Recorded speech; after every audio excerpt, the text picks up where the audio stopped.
This week on Choice Hacking.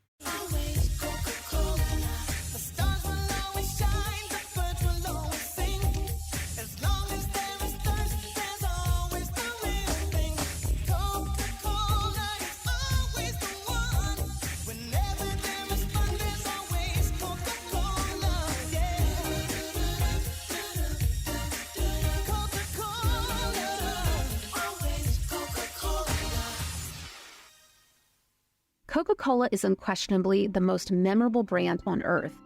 In fact, if you're of a certain age, you might have found yourself singing along to that 90s jingle that I just played, even if you haven't heard it in 20-odd years.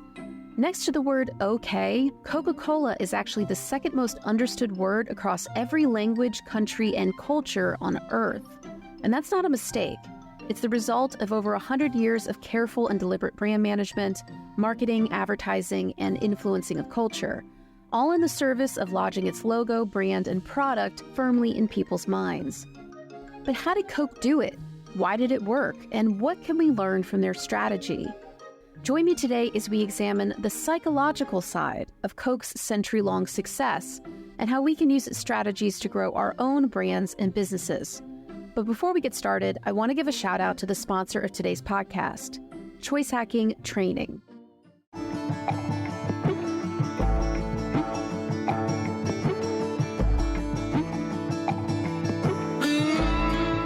Did you know that Choice Hacking is not just a podcast? We're also an e-learning platform, a marketing consulting firm, and we do a lot of corporate training that can get your teams using the power of behavioral science, psychology, and AI to drive your bottom line.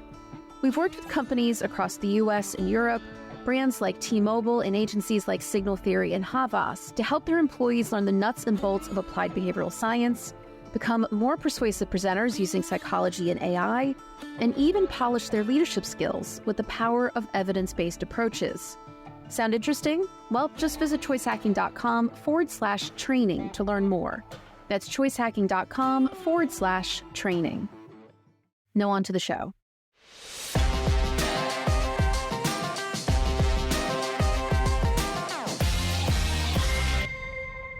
If you're a marketer, you're in the memory-making business, whether you realize it or not. Even the most brilliant brands, products, apps, and campaigns will fail if they're forgettable. You might be surprised to learn that one of the main reasons new products fail isn't because people don't like them. It's just that they forget. They forget to look for it on the shelf, to use it after they bought it, or recommend it to their friends.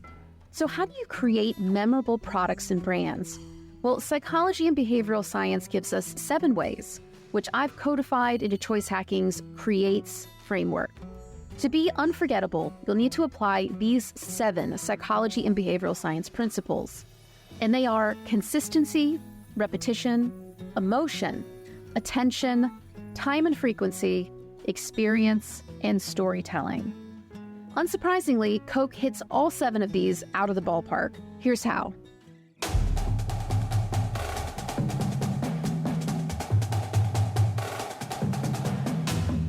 First is consistency. If you want someone to remember your brand, don't change the logo, the packaging, the brand colors, or even the spokesperson for years. Coca-Cola is one of the most consistent brands in history. Its logo and bottle have barely changed in the last 100 years. Sure, there's been tweaks here and there, but the Coke logo from 1912 looks almost identical to the logo in 2024. When you keep these elements, called brand assets, consistent for years, they start to work a groove into people's brains. Customers can't help but remember your brand when they've seen the same logo millions of times. And the better your brand is remembered, the more likely people are to buy it.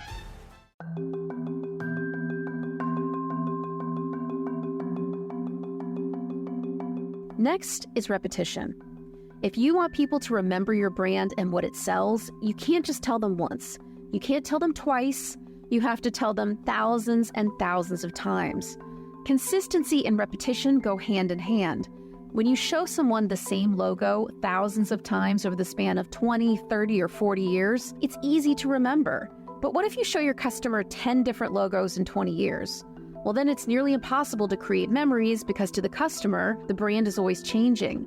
It's why companies like Coca-Cola spend more than $4 billion a year on advertising that puts those brand assets on display, without talking about their prices or product features. It's just a simple marketing truth. The more you want someone to remember something, the more you have to repeat it. One of the best examples of repetition in Coke's advertising is its Holidays Are Coming ads, which first ran in 1995. You probably remember the song.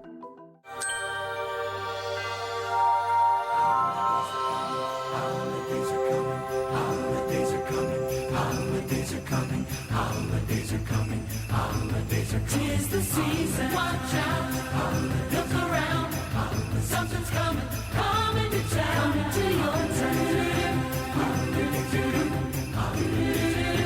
Always Coca-Cola to your town. Something magic in the night, can you see it shining bright?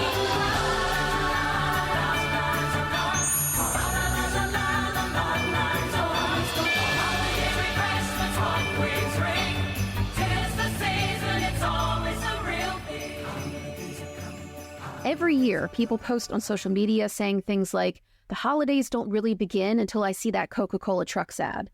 The Holidays Are Coming ad has become iconic. And commercials, logos, and brands can't become iconic if they only run 1 or 2 years. They have to become something that people rely on seeing year after year. Now let's talk about one of the elements that Coke really excels at, and that is emotion.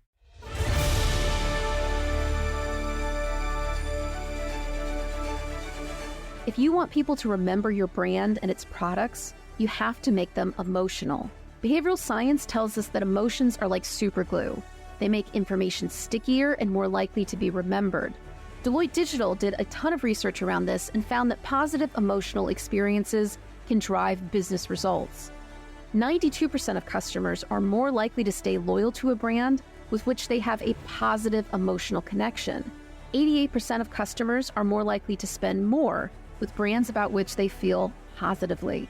And 91% of customers are willing to advocate for businesses with which they associate positive emotions. Coca-Cola famously owns happiness. It's spent billions of dollars associating the brand with the feeling of being happy. Its taglines have traded on happiness, emotions, and feelings for years. In 1979, their tagline was "Have a Coke and Smile." In 1989, it was "Can't Beat the Feeling." 2009, "Open Happiness." And in 2016, "Taste the Feeling." Coca-Cola doesn't just talk happy. Its ads show happiness too, featuring smiling people enjoying Coca-Cola products while doing something that makes them happy, going on a date, dancing, or spending a day at the beach.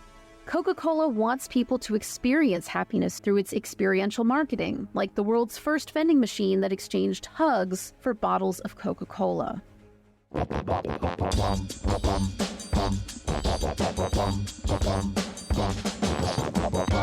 So we've covered consistency, repetition, and emotion. Now let's talk about attention, a key part of creating memories. Salience bias describes our attraction to things that are easy for our eyes to notice. Coke's brand colors, for example, red and white, are attention-grabbing due to their high contrast and brightness. Display those colors against busy backgrounds like London's Piccadilly Circus or Times Square in New York, and you can spot them a mile away. But the brand's salience isn't just down to its colors. The simplicity of Coca-Cola's marketing also makes it stand out. They are trying to say too much in any one ad, and they never water them down with clutter that distracts customers or overwhelms the eye.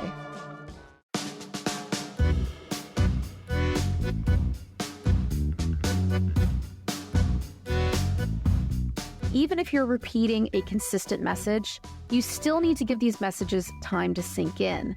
That's where our next memory-building principle comes in: time and frequency. Does this mean you should invest all your money in playing the same TV commercial 24 hours a day, 7 days a week, all year long? No. In fact, it's much more effective to leave some time for customers to digest what they've seen before seeing it again. Even though research tells us that wear out on a commercial is basically non-existent, it's still important to give people a little time and space to digest what they've seen. The spacing effect says a brand is more memorable when it's seen multiple times and those views are spread out over time, not one right after the other. A steady drip approach is much more effective than a constant barrage of ads or short bursts of activity.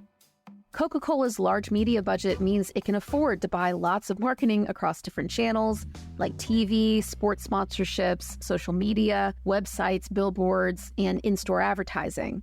The more times a Coke ad is featured in different contexts, the higher the chance people will be exposed to the brand. And the longer the brand advertises in many different contexts, countries, and channels, the more memorable it becomes. But deep memories of the brand are only created if customers are exposed to these ads for years. So like Coca-Cola, plan for consistent marketing year-round. You don't have to spend $4 billion a year, but make sure you're not spending too much time and money on short bursts of activity, and instead are spreading out your message across the year.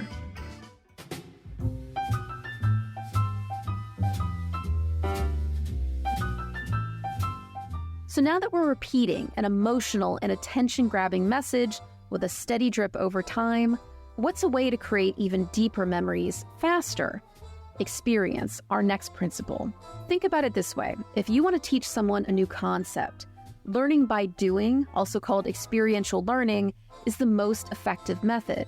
If you want your child to learn how to add, for example, using physical blocks that they can combine and separate, instead of relying on abstract numbers written on a piece of paper, is more effective in getting them to understand the concept of addition. When we physically experience something, it increases the chances that we'll absorb and remember the concept. Experiences are sticky. They become memories much more easily than random information. So it makes sense that customer experiences and experiential marketing are so important to brands like Coca-Cola.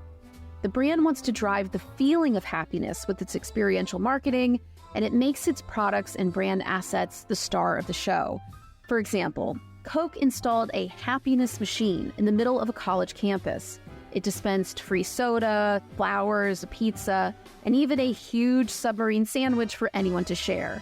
Coca-Cola wanted people to share a moment of happiness with others over a free bottle of Coke, therefore associating the feeling of happiness with the brand Coca-Cola.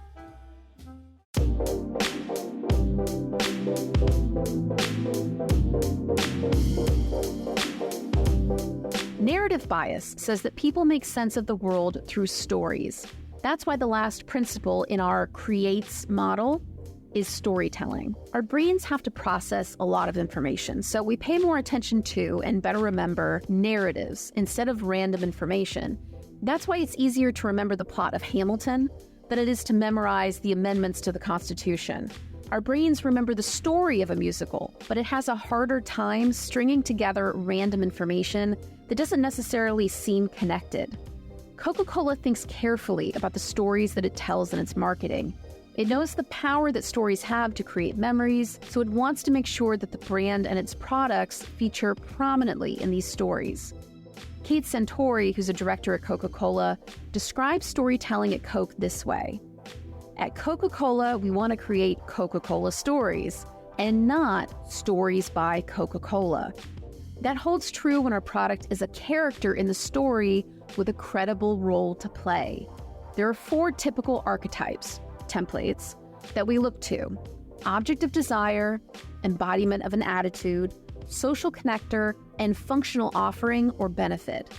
In other words, when Coca-Cola creates a TV ad, a bottle of Coke is often the main character. And that main character needs to be desired. It needs to be symbolic of happiness or a certain type of attitude. It needs to connect to people. Or it needs to be something that someone offers to someone else as a way to create happiness or connection.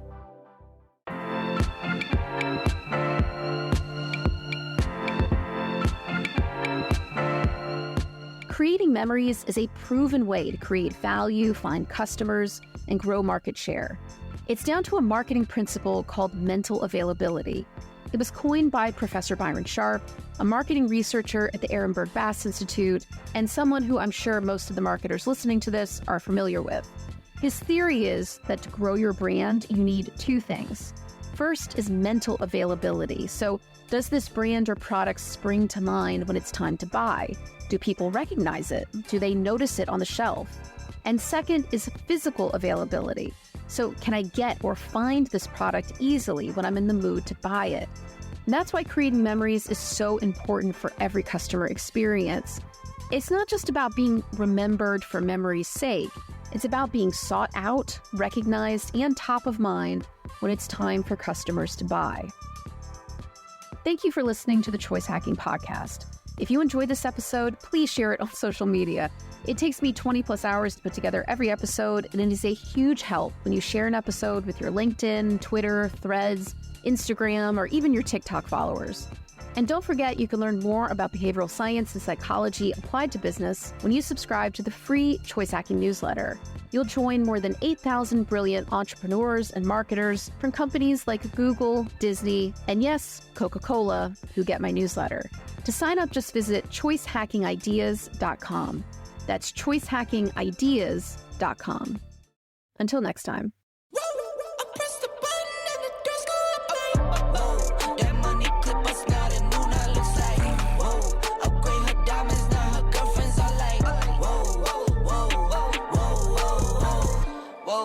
I hit record a drop, you can't ignore it. I'm transforming now these cars and planes, I'm always boarding. Just out touring down in Charlotte like I play for